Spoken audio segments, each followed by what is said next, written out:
today's episode of my podcast story, we have Tim Newman, a dynamic public speaking coach and the host of the Speaking with Confidence podcast. With over 20 years of experience, Tim has dedicated his career to helping young professionals transform into confident communicators. His unique journey from a nervous college professor to a sought-after speaker and coach is both inspiring and relatable. Tim not only simplifies the art of public speaking through his innovative systems, like the formula for public speaking, but he also brings his passion for sports to life as the director of the Golf Week Amateur Tour and host of Golf Week Amateur Tour, the podcast. He's here to share his inspiring journey on how he built his show from the ground up and how he empowers others to connect and communicate with clarity. And tell me your name and the name of your podcast and what it's about. So my name is Tim Newman, and I actually have two podcasts. I've got the one I've been doing the longest. It's called the Golf Week Amateur Tour, the podcast. And this coming September will be 4 years. Wow, congratulations. 4 years. Now that one is a little bit different than the one my Speaking with Confidence one. So in the United States, the Golf Week Amateur Tour is a golf tour where we run individual stroke play tournaments by flight for amateur golfers all over the country. We're in 47 different markets. And so that podcast is geared towards the members of the tour. And we have, I think, between 6,000 and 8,000 members. And we interview the members. We interview course pros, course general managers, and tour directors, just about things that are going on in the tour, players who win tournaments, those types of things. It's a lot of fun. So, really, we're talking to people all over the country for that one. And the other one, which I was lucky to be a guest on one of your other podcasts for, is the Speaking with Confidence podcast. And that one I've been doing just over a year, and that is geared towards helping young professionals become powerful communicators. Speaking with Confidence, and then the Golf Weekend Tour, right? That's what you said, right? Yes. Yeah, it's called the Golf Week Amateur Tour, the podcast. Wait, the Golf Week... Wait, I'm not Amateur. Getting... Okay, the Golf Week Amateur Tour. Oh, the Golf Week Amateur Tour podcast. Okay.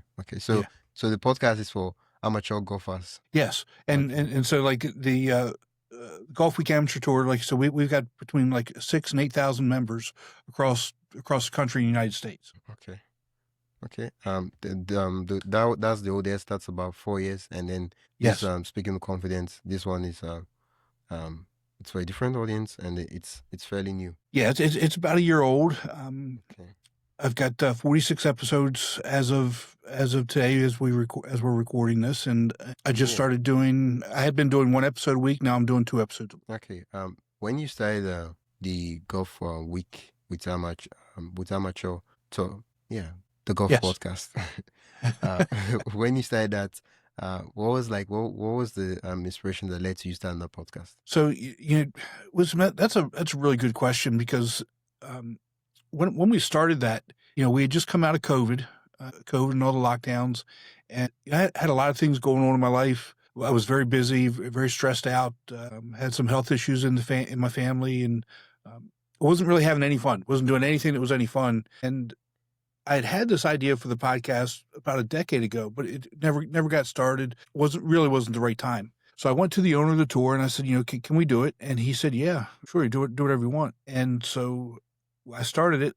I've got a co-host with that. For those listeners who know, I live on the East Coast of the United States, and my partner lives in Texas. And so I asked him if he'd be interested. He said, yeah. And basically it was done really for me to learn a new skill and have fun. That's why we really started. Yeah. So 4 years into the podcast, what are the skills you've learned, and how has the fun part been going? Oh man, it's wisdom. This as a podcaster, there's number one, there's so much to learn. Mm-hmm. There's so many things that when you get into this, it's you don't know what you don't know until you get into it. But I've learned about not only the some of the technical things, the equipment things, but becoming a better interviewer, becoming a better communicator. Those types of things are so critical to the success of a podcast. Relaxing and being authentic with, like that one with the co-host and the guests, as opposed to, when we first started that one, it was very scripted. So we had scripted questions. It was very uptight. The podcast really took off as we got into it, after we did like 3 or 4 episodes, we started to loosen up a little bit and really got into our personalities to do it. There's so many things that go into doing the podcast that you just don't think about. Like, again, from the personal side, the host side and the guest side to the technical side and so forth, that, you just learn as you go. Currently, what's the workflow like? Like, how does the podcast get made? Are you the one producing, or do you have someone helping you out? Oh, so like I said, for that one, I've got a co-host, but outside of that, I mean, he hosts on the show, but outside of that, I do everything else. So I book all the guests. I handle all the recording. I do all the editing. I do all the distribution, all the social media posts, and everything else for it. So that's the work part. The fun part is, kind of like we're doing now, is the interview, getting to talk to people, about what we're passionate about. The work part is the editing. It's the booking the guests. Yeah. It's those types of things. Yeah. Oh, okay. So I just want you to do a speed run through your process, right? Mentioning some of the apps and the tools you use, for creating the podcast from idea. I know the process is a bit different. Is it different for the two podcasts, or is it the same? If it's different, you can give us the different workflow for each of the podcasts. But if it's the same, you can just share one. And just like speed run, idea, I get my idea from this place. I get guests, I book guests with probably Calendly or whatever the software is, and then down to the end, so that people can also get an idea. Because you've been running your podcast for 4 years, and if you've been doing something for 4 years, like, I mean, that's an important chunk of one's life, right? And yeah, if something is not, I don't really think that if something is not important to you, you're going to stick with it for 4 years. Like, I mean, 1 month, 2 months, you're like, nah, this is not for me. let's do something else. Right? But 4 years, that's you committed. You stuck your feet in the ground. Like, yeah, this is it for me. Okay, so yeah, the workflow. For the most part, we have different seasons, right? So like right now here in the United States, it's May, and what we have Military Appreciation Month. So what I do in May is any of our members who are either veterans or active duty military personnel, those are my guests, and we interview them. In October is our national championship, so we do a big build up for that. I do live feeds or live podcasts at our national championship and interview our national champion winners live, that sort of thing. So it really kind of depends on the month about what we have going on. But on just like a regular month, I reach out to our tour directors. Do you have a good story? Do you have somebody who's done something really cool, doing good things? And then I just invite them to come on, because we have a large base to choose from. And I try and, I try and make sure that my guests are intermingled across the United States. So we're not just focusing on one area. It really kind of builds, across the United States. But with the Speaking with Confidence podcast, kind of how you and I got connected was through PodMatch, and the whole idea where they match guests with hosts and hosts with guests. That to me is a really it's a huge service. I mean, it saves a ton from of this. time. It was a game changer for me. When I first started the Speaking with Confidence podcast, I was kind of doing the same thing. I was going through my network and asking people, and obviously I got good responses, but I didn't have the pool that we have with PodMatch, right? Yeah. And I get requests to be on the show. I get 2 or 3 requests a day to be on the show. And so you know that you're going to have good quality guests, so that you're going to have a good quality episode, because ultimately, and this wisdom, it's to be able to provide value for your listeners. And that's what's going to grow the show, and that's how they're going to stay with you, and that's the real key. Yeah. Oh, okay. The thing I even love about PodMatch is the fact that the people that are on PodMatch, they're warm, right? You're not trying to convince them to come on the podcast. They want to be on the podcast. So the only question is, they just want to look at your podcast and say, oh, is this podcast aligned with the kind of podcast I want to be on? And that's the basis of rejection or not. But you're not trying, because if I reach out to my friend and like, oh, what's a podcast? Yeah. So it's we basically chat for 1 hour. Yeah, I'm like, and then they're trying to find the time to, they want to come on the podcast, but they have other stuff that they're doing, and back and forth. 3 months later, we still have not done an interview. Right. Yeah. And it's again, we get back to PodMatch. Like people will pitch me, and they may not be a good fit, and that's okay, right? And there's so many other shows they could be on, and so many other people to come on, and part of one of the things that I've gotten better at over the last year or so with using PodMatch is actually vetting good guests, making sure that the guests that I'm having on are really good quality guests, in the topic area that I want them to be on in that particular episode. I mean, the platform makes it really easy. You can see their profile, you can see their previous appearance on other podcasts, and get to listen and say, oh yeah, this guy, he sounds like who knows his stuff. Nah. And you see the reviews and all that, and even without talking to them, you already know, okay, I want to have this guest on my podcast, or no. And then it's PodMatch is really it saves a ton of time, and it makes it seamless. Really does. Yeah, makes it seamless. I'm at a point where right now I'm trying to see how, because I'm having so many. Wow. I have how in business, you're people struggle to say, okay, I can't make sales. And then sometimes you have so many customers that you're like, oh, I think we have to cut down on. Yes. Yeah. We have to cut down on this. Too much customers. We have to shut down this stuff. And that's a good problem to have, because right now I'm having so many guests and I'm like, okay, what do I need to do? Probably I need to cancel some and, tell them that later on in the future we'll do the recording. Because now I have so many guests that for the next 3 months, I have episodes lined up. And I'm like, wow, brilliant. Yeah. So you're exactly right. In the Speaking with Confidence podcast, I'm booked through September, and it's May. It's middle of May. I'm booked through September. Yeah. And that's a good problem to have. But at least for me, on the flip side of that is, so let's just say, I did an interview today. That episode isn't going to come out until September, and so if that's what you're going to do, you can't talk about anything timely in there. Yeah. Right? You have to make sure that it's evergreen. It's time generic. Yeah. And I don't really like doing that a whole lot. And so again, as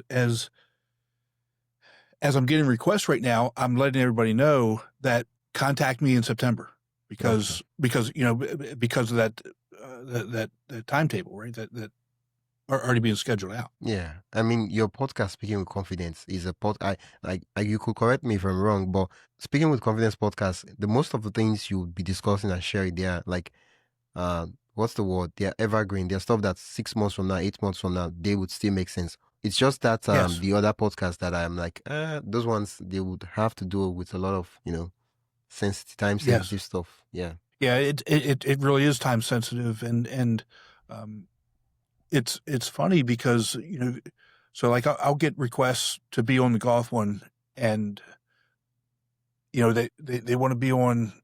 Here's a great example. Last week I got an email and says, I'm getting ready to go out and play in this event, and this guy's a really good golfer.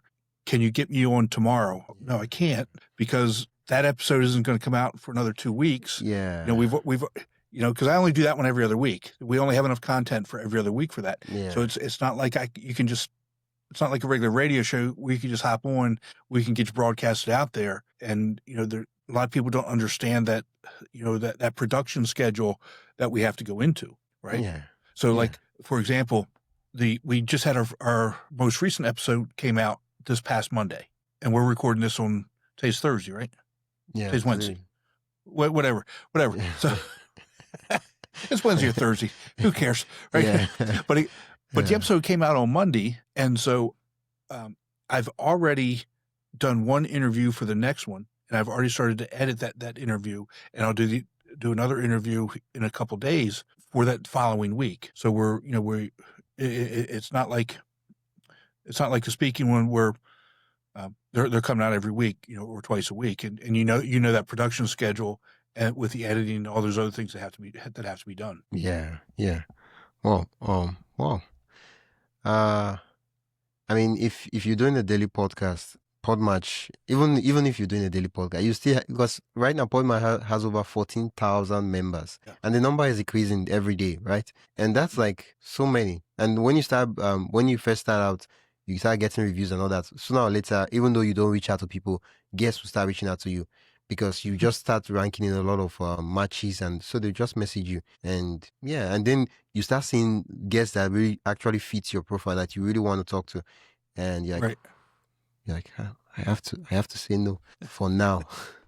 Hopefully in the future would continue, but that's nice. I mean, it's now that you saved that time, because most of us indie podcasters, the thing is that we're doing everything. We are the producer, the Yes. editor, the outreach, the manager, and all that. So if I can find a tool that cuts down from maybe 7 hours or 8, 10 hours for outreach and booking guests to probably maybe 1 hour or 2 hours in a week, that's fantastic. Now I have 8 hours to do other things I want to do. And yeah, that's brilliant. The only thing I'm looking for now, if I could find a software that does editing for me and save me the hours, that would be nice. But Yeah, I've not yet found a tool like that. If anyone knows, please let me know. Yeah. Okay. What you said this Speaking with Confidence is about a year old. Yeah. I know that earlier on when I spoke with you on my other podcast, and just for reference and context, those that are listening to this podcast understand, we did talk about speaking, and I realized that speaking is something that you do professionally, right? Yes. So even before you Yes. started this Speaking with Confidence podcast, you've been speaking like way back, and you shared some stories that even when I was editing the episodes, I was just laughing. And yeah, so what happened? Like, why? Was the click? Because now you're already doing speaking. So when did you okay, I should start a podcast about speaking? Well, what happened? Again, it kind of happened the idea happened a little bit after COVID. When I was teaching and realized how bad the soft skills and communication skills were for my students, and it was really started to kind of supplement my teaching to help them have another outlet to learn skills about communication. And because kind of what I found when I was teaching, I had to lay back on some of the content area that I was teaching and focus more on those soft skills. Because again, we talked about this, in the other podcast. It doesn't really matter what you know if you can't communicate it, if you can't share that information. It doesn't really matter. Yeah. I mean, most of the people that are popular celebs in whatever respective field they might be, probably physics, whatever the field, all the celebrities in a different field, is probably because they have a way that they explain. So I'll give an example. What's his name? Neil, that's astrophysicist, Neil deGrasse, something like that. deGrasse Tyson? Yeah, Tyson, yeah. Yeah. Now, I know there are other physicists that, that are really, really good. Some of them, they've won Nobel Prize, but he has a way that he communicates the stuff and makes it really Yes. entertaining for even the people that are not in science, that we're like, yeah, I want to listen to this guy talk about this stuff. What's happening with the Earth? What does the Earth mean for us, right? Because he brings it in a way. He doesn't go into, the physics is the differential calculation, and I'm like, dude, nah, I'm not interested, right? So it's, Right. It's the reason why we know, everybody knows him, like, yeah, that physics guy. Exactly. And it's you bring up a really good point. When, especially from a podcast perspective, you really have to know who your audience is, or you really need to target that audience so that and then you craft your message to that audience, right? So let's just say he could have a podcast that's really kind of geared to astrophysicists, and he could get into the weeds and use that type of language. But if you're talking to the general public, like you said, you've got to know who that general public is, and use that language that they could understand. Yeah.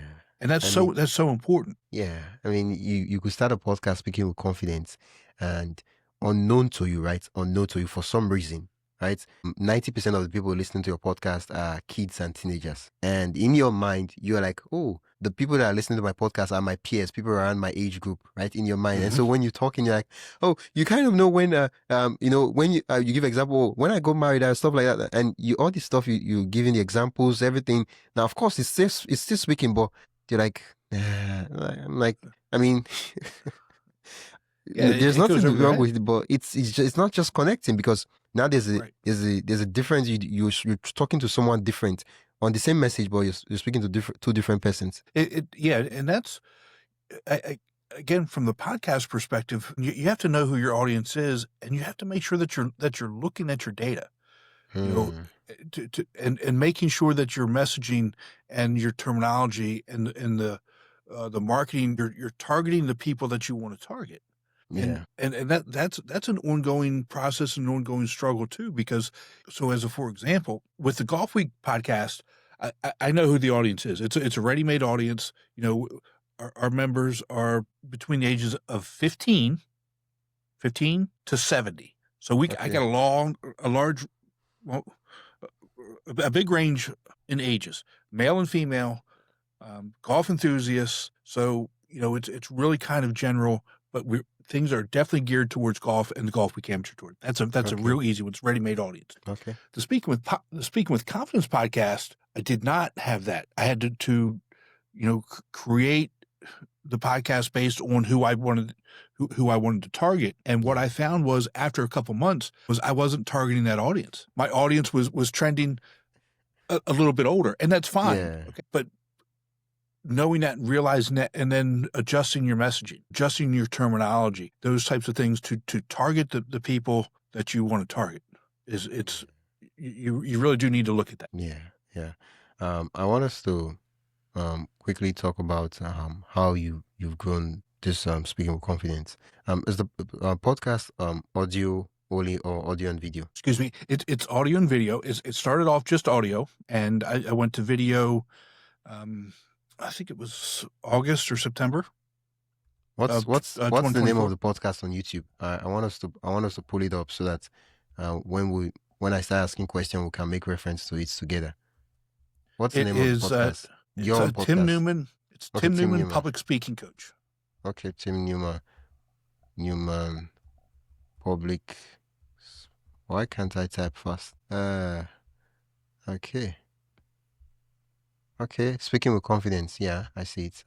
I'll share my screen and so you can see what I see. Okay. Window. Let me know once you can see my screen. Can you see it? Yeah, I see a bunch of it. There we go. Okay. So this is you, right? Yep. Okay. Let me draw this. Wow. 2 days ago, 3 weeks ago. Okay. That's so you publish okay. Yeah. Hey, just a quick break. If you enjoying the insights so far and want even more behind the scenes ideas, inspiration and tools for growing your own podcast, join my email list at mypodcaststory.com/join. That is mypodcaststory.com/join. You get access to helpful resources, exclusive updates, and the kind of stuff I only share with my email subscribers. Whether you're starting out or already podcasting, there's something valuable waiting for you. Head over to mypodcaststory.com/join and subscribe. Now, back to the episode. I'm confused. What's happening? This 59 seconds, this 48. Okay, so if you look at, and I'm putting my cursor there like you can see it. So if you look at where it says Kirk McCarley on listening to lead, it says it's 59 seconds. Okay. So one of the things that I do, that's kind of a promo video. So when I interview guests, after the interview is over, we do another recording that's between 45 seconds to a minute 15 seconds where they introduce themselves. They talk about what we talked about and just give a quick review of the podcast. And then I create a video of that and send that out as kind of a promotion for the video. Yeah. And see, and then you've got like, so I see you're on Michelle Schaefer here. That wait. You searched my podcast. Yes. Oh, yeah, that's true. I've been battling with internet, so I've not optimized anything. Like it's about 6 gig the file, and my internet has been so bad. So it took about 5 hours to upload. So right now it just finished uploading. And so after this recording, I'll go and optimize, putting titles and all the rest things. Yeah, so that's the first episode. I get it, man. You know, sometimes when I've got guests on, it takes them 2 or 3 hours to upload too. So it's, it is what it is. So I was like, let me just multitask. Let that be uploading while I record other interviews. Yeah. Wow, you're crushing it. And some of the guests you've interviewed here, I know them and I've interviewed them. So PodMatch, like this lady Vicky Netling, she's great. She's good. She's really, really good on public speaking. And wow. Okay, this is 115 videos, 26 subscribers, and okay, that's 8,950 views. You do shorts? Yeah, I do. So like And so like I'll do the promos as shorts, and then just other snippets, or even me giving some public speaking tips as well. Okay. Okay. How often do you do your own solo episodes? Solo episodes, I really just kind of started doing that a little over a month ago, and I do those once a week. Okay. Yeah. Well, the thing about podcasting is that our content is and I was having this conversation with a guest earlier on, that our content is valuable, but it's just that okay, let me go back, rewind a bit. Where podcasting is coming from is that podcasting has been audio only, right? How would people promote podcasting? Is you tell me that we're friends, and you're like, hey, yeah, wisdom, I started a podcast about speaking. Yeah, it's called Speaking with Confidence. Go check it out. Now, you told me about that podcast, and I'm going to Spotify. I search for your podcast, and I see it. I'm like, yeah, Speaking with Confidence. I see your name. I'm like, yeah, it's this podcast. And I click on the first episode. Now, because you're my friend, because I know you, you're not trying to convince me that what you're going to say is valuable, because we've had conversations, and I know, like, I know my friends, and I know the friends that say, usually all my friends, they have sense. Yeah.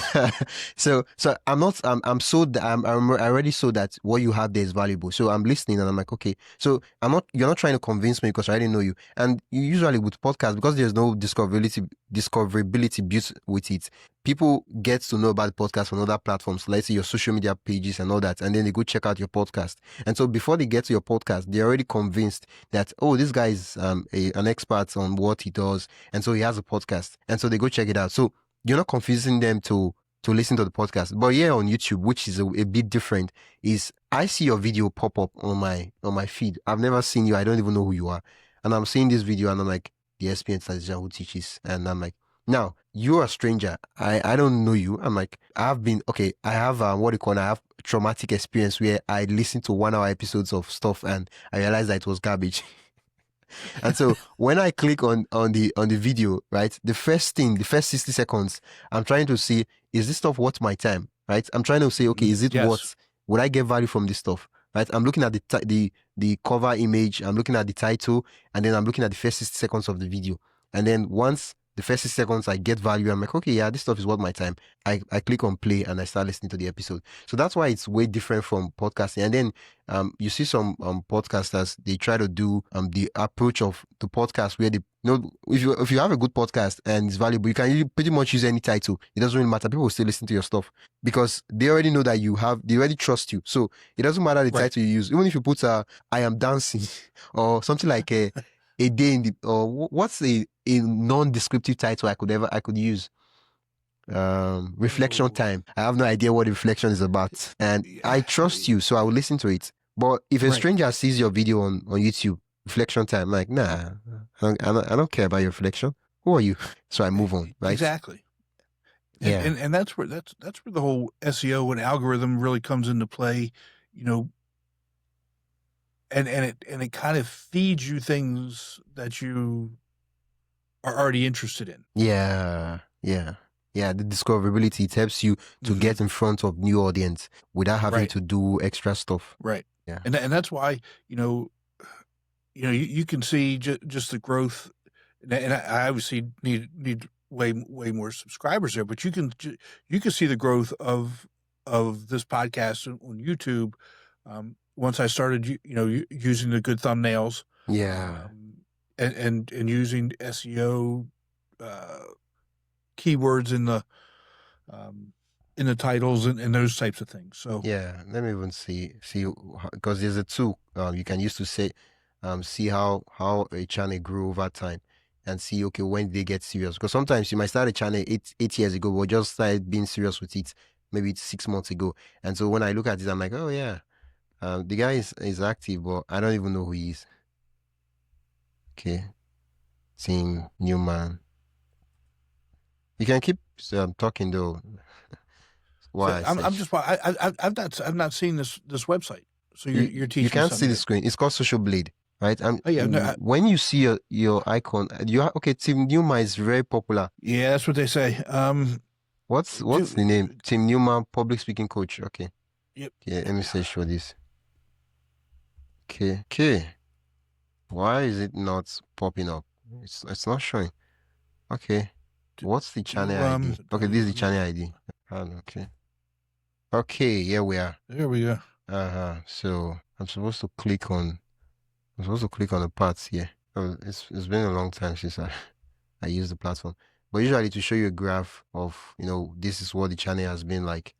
And right now it's not even populating because there's not enough data. Well, I got to work on that. Yeah, like the data is just so small that it's not even showing, but it will show you the trends of what I mean is if you take a very big channel, of course, you see that you see the graph, right? You see, oh, this is how the subscriber, I don't know if you can see it, right, has been, and you can see, oh, monthly gain subscribers, right?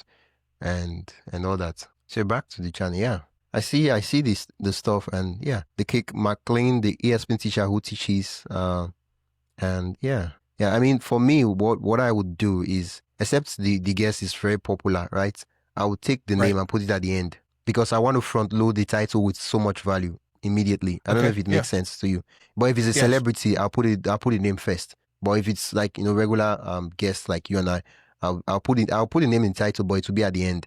So that, because now you see that because of this title, the main title doesn't cover, because this is what you're selling. What the selling point is the story, not the guest name. Does it make sense? Yeah, absolutely. Yeah, if you have someone like who's a very popular speaker now, right? Someone like Seth Godin, right? I'll put the title, the name first, right? Because he's a celebrity. But this guest now, we're looking at his story, so that's the selling point, and then we'll put his name at the end of the title, and yeah. It's the a couple of things just needs that's the thumbnail and then the title, and here I can really help out here. What do you call it now? Okay. I guess when I start dominating the YouTube game, I'll send in some of my learnings down to your end. But for now, I need them. Let me test run it, and let me not start sharing ideas that have not been validated. yeah. Because a channel that I know, they say learn from the best, right? A channel that I've been looking at is a podcast, and the guy is crushing it on YouTube, like in terms of views. You start wondering that is it the same podcast that I'm doing that he's doing, right? And you see how the thumbnail is. It's not like it's clean and very focused and straight to the point, right? Now, of course, most people will say, I'm not a designer, right? The thing is, this is a template. So I don't know who he paid to design it for him, but once you design it, you can simply just go in and change the text and then change the face of the guest. You see? You get, right? So you see right now, this stuff it's about, what do you call it now? Products and technology and softwares, but the titles and all that, it's about 1 hour. And earlier on I was explaining something to you, and I'm just going to play. Okay, I'll play this and to show you what I meant by first 60 seconds, so you understand what I was talking about. Okay, this is it. Hopefully I don't get copyright strike for doing this. Now you see the stuff, you're like, oh, this stuff is fast. It's not actually fast. What he's doing is that he's taking all the sound bites, right, in the episode, and front loading it in the first 60 seconds to tell you that, oh, these are some of the ideas and key concepts you will learn if you listen to the full episode. Because you see now that if you scroll into the full episode, it's the regular conversation that you and I are having. There's nothing fancy, nothing fast is happening. It's just regular conversation. But you see what he did is that he took all the best key points, key moments, and then put it at the beginning. And so the first 60 seconds, you're like, okay, this stuff will be valuable. You get some concepts, some ideas, and then, because most times when people, because podcast is 1 hour long, this one is about 1 hour 30 minutes. And for me, if I want to listen, if I see this video and I don't know who this guy is, the first question I'm asking is this 1 hour 30 minutes worth my time? I don't want to waste my time. Exactly. It's precious. And so the first 60 seconds, I'm trying to decide, because there's so many stuff I could watch, there's so many stuff I could listen, right? And I'm like, okay, this stuff looks like this stuff is going to be good. And so, okay, let's listen. And then I start listening for the next 1 hour. And so, yeah, that's basically it. And I don't know what you use for editing. What do you use for editing software? What do you use for editing? What do you call it now? So I use Adobe Premiere. Okay. I use this script, and I try to do that kind of thing on my own video, and I will show you what it looks like. Hopefully, it shows. right? My podcast story. Let me see if I'm ranking. So you see, because in this script you can copy and paste text of key moments, right? I don't know. Okay, my channel is not ranking yet. Okay, let's see. Why is it? How, okay. I'm saying, where did you see? Okay, yeah. This is the one I'm looking for. Okay, so my internet is a bit bad, but you get now that this later on you see that after about 30 seconds, I go to the actual episode, I introduce myself and all that. But the first 30 seconds is meant to like give them the valuable key points. You see how she's going, Right. starting very strong that, oh, you don't have to do this. I am a firm believer in this, and this is what I did, and this is what I did. And yeah, it's what I'm testing. Okay, the video is still private, so I'll need to go and optimize, adding some of the sprinkle dust and see how it performs. Right. Yeah. So think, YouTube is a bigger pool of audience. Yes. Yeah. Most of the people that will see your video, they have no idea who you are. And so when they see your video, they're trying to see if, because a lot of the times we've been on YouTube where we listen to people who just opening their mouth and talking because they can talk. Yeah, I mean, yeah, and you're like, my God, what just happened? I understand. Okay, yeah, I think I can stop sharing. Yeah. If we need to share something, we'll continue. But for now, I'll just stop sharing. Okay. There we go. Yeah. So those are some of the things I'm trying out with the YouTube game, right? Yeah, and that's the thing too. You got to try different things to figure out what works. Yeah. I think when you compare from a podcast perspective, when you're comparing YouTube video to podcasts as just sound, a lot of times they're not going to be the same things. Like even the titles of the episodes, right, are going to be a little bit different. Even the descriptions of the episodes going to be a little bit different. But so you got to try different things and figure out what's going to work. That's the key. Yeah. And yeah, it's that phase of trying things. That's where it's hard. Once you figure out the recipe, it's just a matter of, okay, put a mixture of this and a mixture of this, and boom, the food is going. But when you're experimenting, you're trying so many things, and it looks as if it's so hard. And the reason why I love YouTube so far is that once I figure out the recipe, which I have not yet figured out yet, but once I figure out the recipe, all I need to do is just publish content consistently, and I will get views and I will get reach. I don't have to go out of my way to market the content or promote the content. I don't know if it makes sense to you. Yeah, absolutely. Yeah. But I also think it's about expectations too, right? I mean, how many Joe Rogans are there? How many Mr. Beasts are there? How many? Right?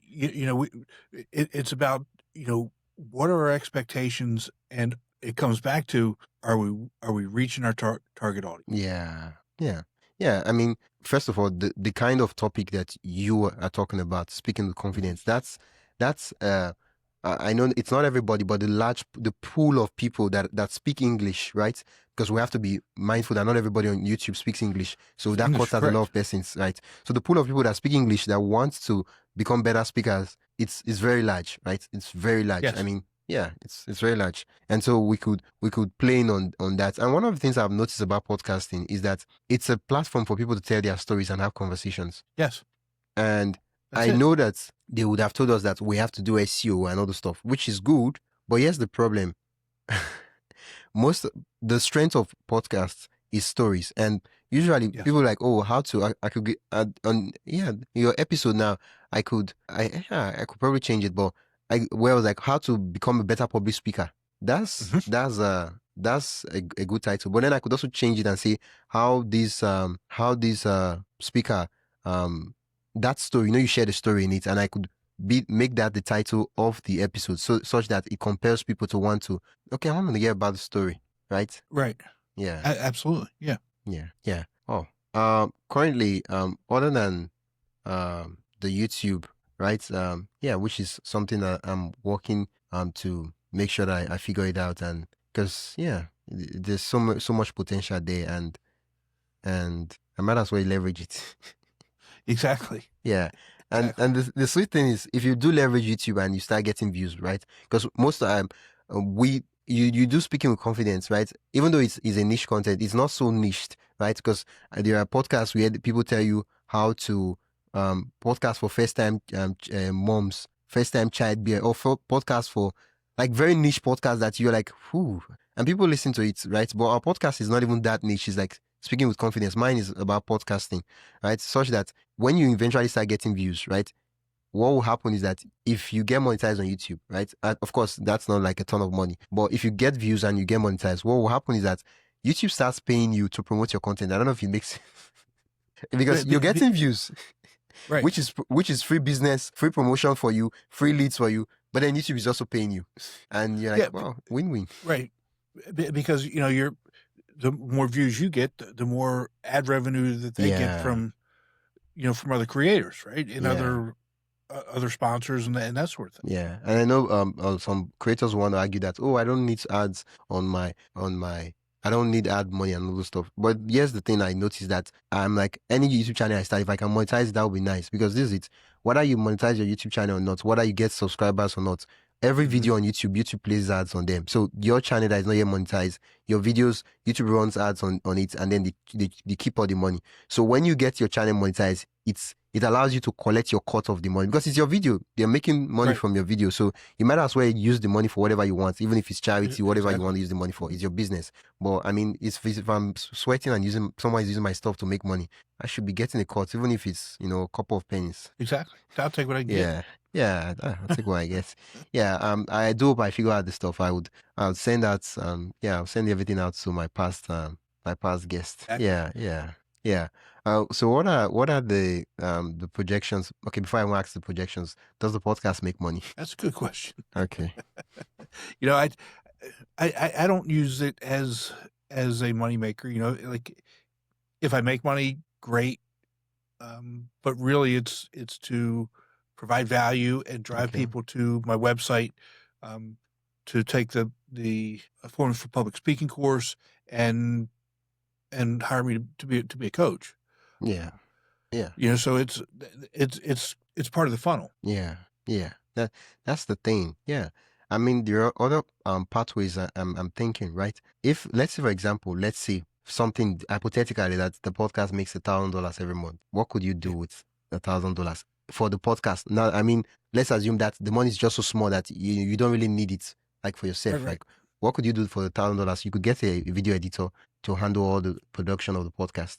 That's more time for you to do other things. Right, and that's exactly what I do. I'd put it back into the production costs. Yeah. Whether it's the video editor or advertising, sponsorship, whatever. Because the more that you could do that, like you said, the more time you can spend on other things to grow the channel, to grow the other things that are really going to be the ones that are going to be driving that revenue for. Yeah. I mean, if other than having a producer is nice, we all need a personal podcast producer, that handles everything. But just the thing is that we just can't afford to pay one. I mean, if there was free, if you had someone like, oh, you get a free producer here, I would opt in for that. I mean, so yeah, handle all the production. But Wisdom, here's the thing, okay? If you have somebody who's doing it for free, the quality you're going to get is free. Yeah, that's the thing. I was about to get to that point. But let's say the quality was high, right? For some reason, I don't know, maybe I know someone will have to pay for it to be high quality, but let's say it was, at the end of the day, I wasn't paying, but someone was paying for it. I don't know if it makes sense, right? Let's say you were paying for my podcast producer and you're like, oh, I really want to help you. I really want to support you. I'm going to get a podcast producer for you. I'll pay him. But you just tell me if you want a podcast producer. Now imagine the time I would save, the freedom, the ideas I would start thinking up in my head and strategizing, and I wouldn't have to be doing editing and other stuff. And yeah, that's one of the big problems that indie podcasters struggle with. They have ideas, they have things, but they're the one doing everything. So if they probably mistakenly fall ill, it affects the podcast publication and all that. It does. That's kind of one of the things that I've learned, since I started doing this. When I first started, the Golf Week podcast, I was heavy editing. I mean, just heavy, lots of cuts, lots of cutting stuff out, lots of messing with the sound. Now I don't do a whole lot at all. Yeah, I'm getting, that's where I am right now, where I'm like, if I had no music, I've told myself no music. Oh man, I'm like, core focus is the content itself. Let's make the content so valuable. Like production of a thing, like it's something that you can just do with a snap of a finger. You can get someone to do the editing for you. But the value of the content itself, that's you. is in your Right. hands, and you have to make that really good. And if that's not good, no matter the cuts and the fancy stuff and all those things, like I don't really That care. doesn't matter. It doesn't Right, matter. Well, the podcast will be about a year in September, right? Or I think it's the golf that's will be 4 years in September. Yep, 4 years in September. Yeah. Any celebrations lined up for the podcast that I should be aware of? Oh gosh. Where is the after party happening? So actually, where we really celebrate is after national championships in October, because we do a live feed there. It's kind of a big deal. So that's actually a 3-day event. We get about 800 to 900 golfers there. It really is a big deal. So, but after the national championship is over, we relax a little bit, have some adult beverages. And, that's about the only time I take time off of that podcast. Wherever we are in the production schedule, the next episode just doesn't come out. I tell everybody, we're going to skip the next episode. Yeah, we'll catch you on whatever date that is. Just give ourselves a little bit of a break, a little bit of breather. Yeah.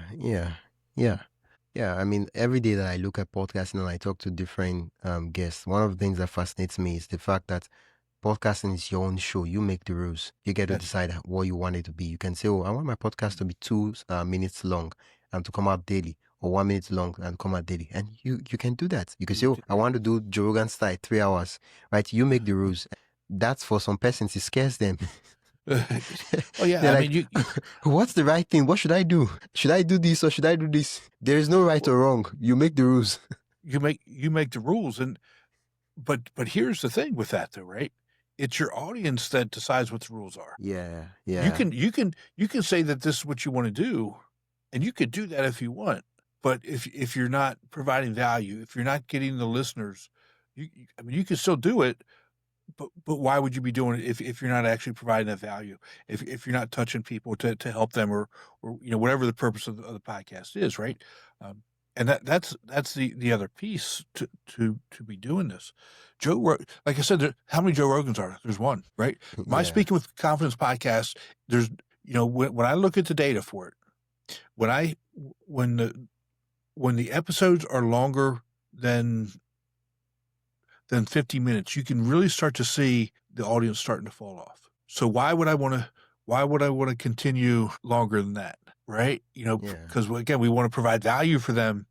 And, so I may go a little bit longer, but I'm not going 3 hours. I'm not going an hour and a half. Now the golf week, when we go an hour and a half and people are staying an hour and 15, hour and 20 minutes. Yeah. So it really is the content and the audience that you have to make sure that you're meeting those needs and providing value for them in that time frame. Yeah, and that's the importance of starting out, right? Because when you start, you get your own data that's actually yours, not what the industry sees, right? It's more like, okay, I look at but you can't get the data if you're not releasing episodes, you're not trying out stuff and seeing, I released 2 hours episode and people just listen for 45 minutes and they didn't even get to the many parts, right? That would be, you have to release stuff and then say, okay, this is what works and this is what we're going to do. But you have to first test out things and try out things. And most people are afraid to do that because they just want, give me the blueprint. This is what I should do. And there is no blueprint. And that's there is no blueprint. And here's something else that I think is kind of interesting. So like I was telling somebody this last week. If I do a Speaking with Confidence podcast and I'm thinking, wow, that was a really good episode. I love that episode. Then I go back and I look at the data. My audience says no, and trying to figure out where's that disconnect? Why did I think it was good and they didn't or didn't listen? Maybe it wasn't that they didn't think it was good. Maybe it was a time when they were on vacation. Because that happens. Or maybe there was a holiday. Maybe whatever it was. And so I guess it's all in how we look at our content and how we look at, are we providing value? Again, back to the audience. Yeah, that's the thing I like about YouTube is that of all the data and analytics you can have, YouTube has like the most advanced, like down to the minutes and seconds, right? Where they will tell you that, the moment you can see the report that the moment people started playing your video, so 70-80% of them just dropped and left the video.